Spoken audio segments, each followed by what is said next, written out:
All right. Okay, so let's now expand it just a little and only do that first bit.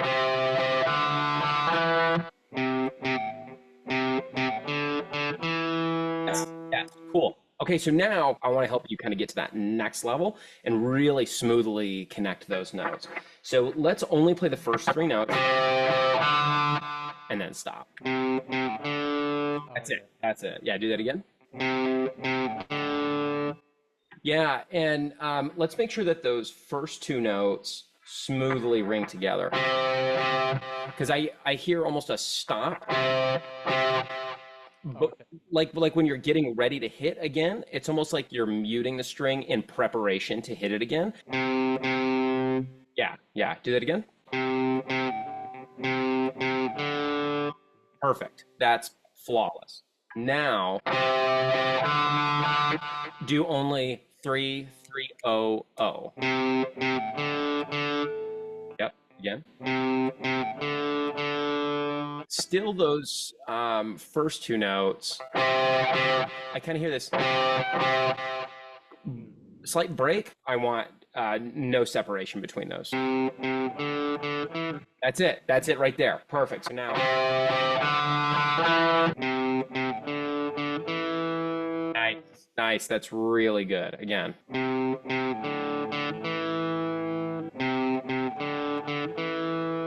The only change I want you to make this time is I want you to pick real aggressively.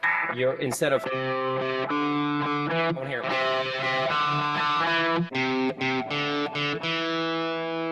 Cool. And then let's go ahead and go to the next part.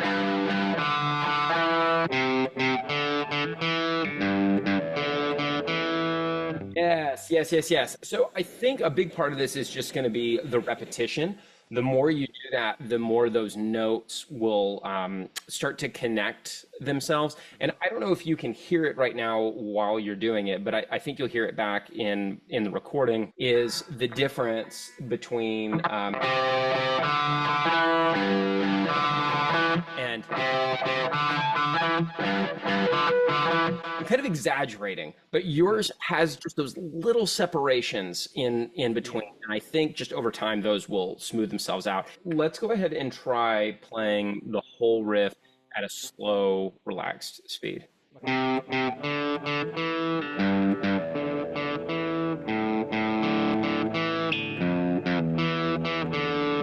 Yes, yeah, cool. Okay, and now let's slow it down even more and think about each note lasting as long as possible. So I'll demonstrate.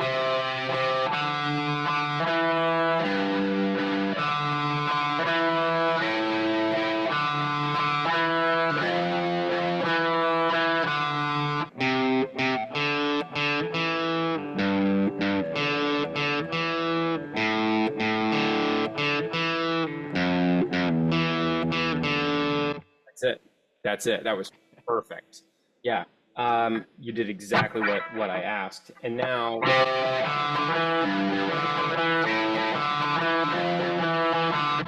just for fun, try and play at full speed. I'll play it wrong. That's okay. Ah,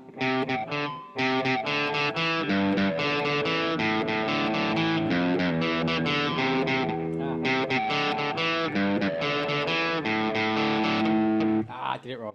That's Yeah, but your rhythm, the sense of feel is 1,000 times better than in the video you sent me. The rhythm is perfect, and yeah, I'm noticing at that slow speed, all the notes were smoothly connected, and once it was fast, it became real choppy again. yeah.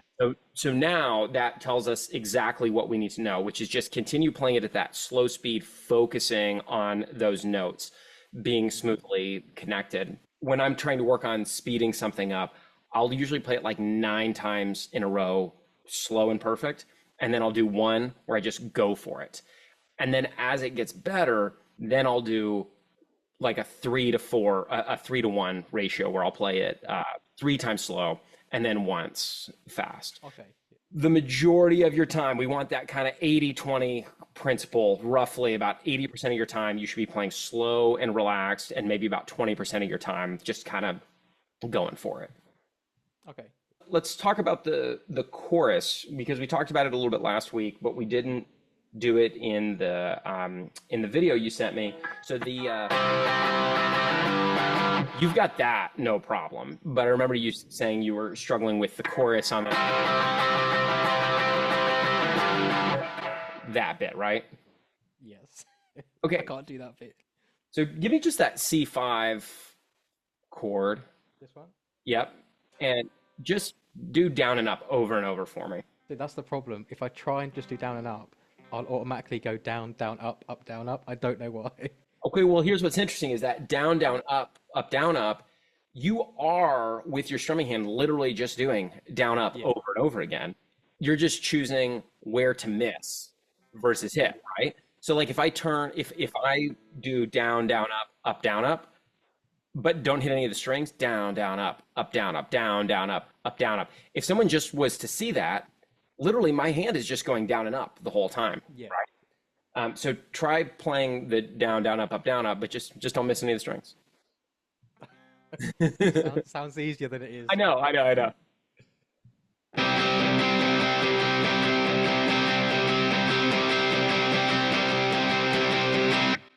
Perfect. That's it. Okay, so now just go through the chord progression. The problem is I can never remember how many times to play it. Yeah. The main problem. It's 16 strums. Yeah, it's 16 strums per chord, but it's pretty hard to count, right? So I will count bigger groups and count groups of 4. So I'll be like 1, 2, 3,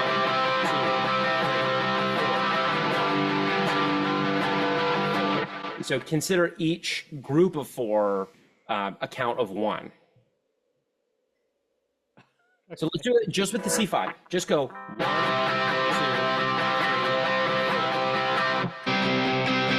Nah, I can't do it. Let's go. Just go 1, 2. But say it out loud while you do it. Is that right? Yes. Okay.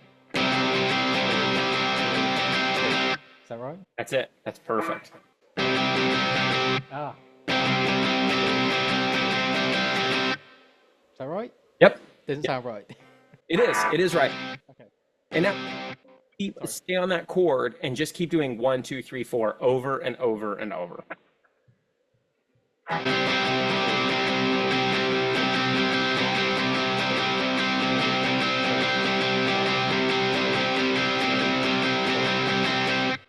That was it. That was perfect. Every single time was perfect. My mind just went.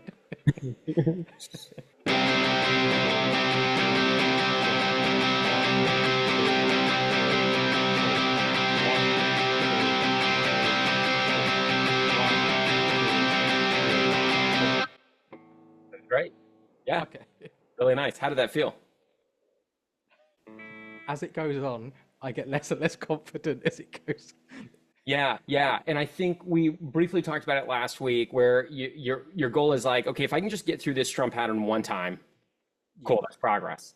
And then once that feels easy, see if you can do it 2 times. And then see if you can do it 3 times in a row without making a mistake.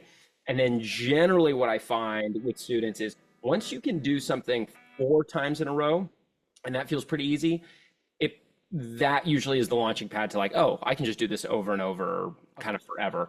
So let's go for 4 times in a row, playing and counting that pattern.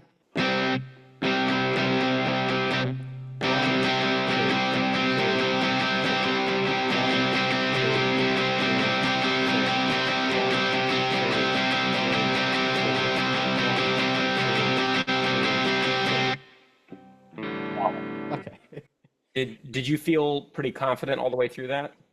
No. Okay, The first two times round, yes. As I got to the 3, I was like, I'm off the beat completely.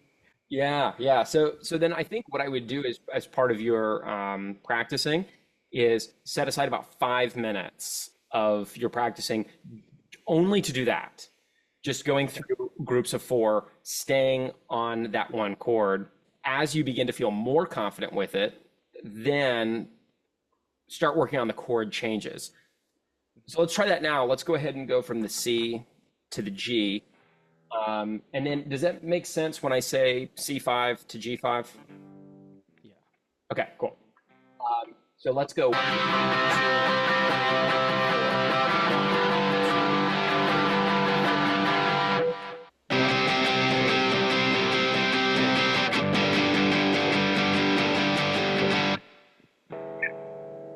And then follow through after that 4 count. So don't stop on 4, stop on the next one. We always want to come back to 1.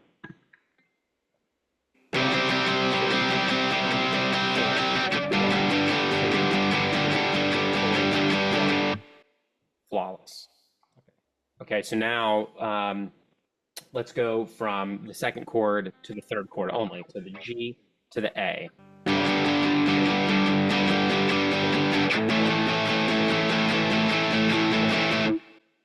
Good, good. Come to the 1 again. Come all the way back to the 1, right.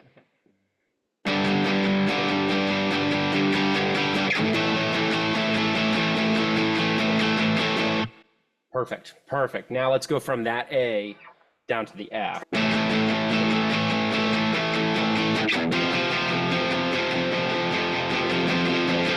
Yep, and then same thing with the F, returning back to the C.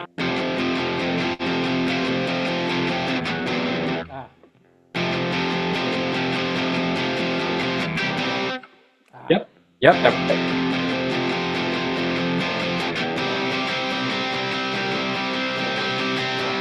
Yes, yes. Yeah, cool. So now let's see if we can put them all together.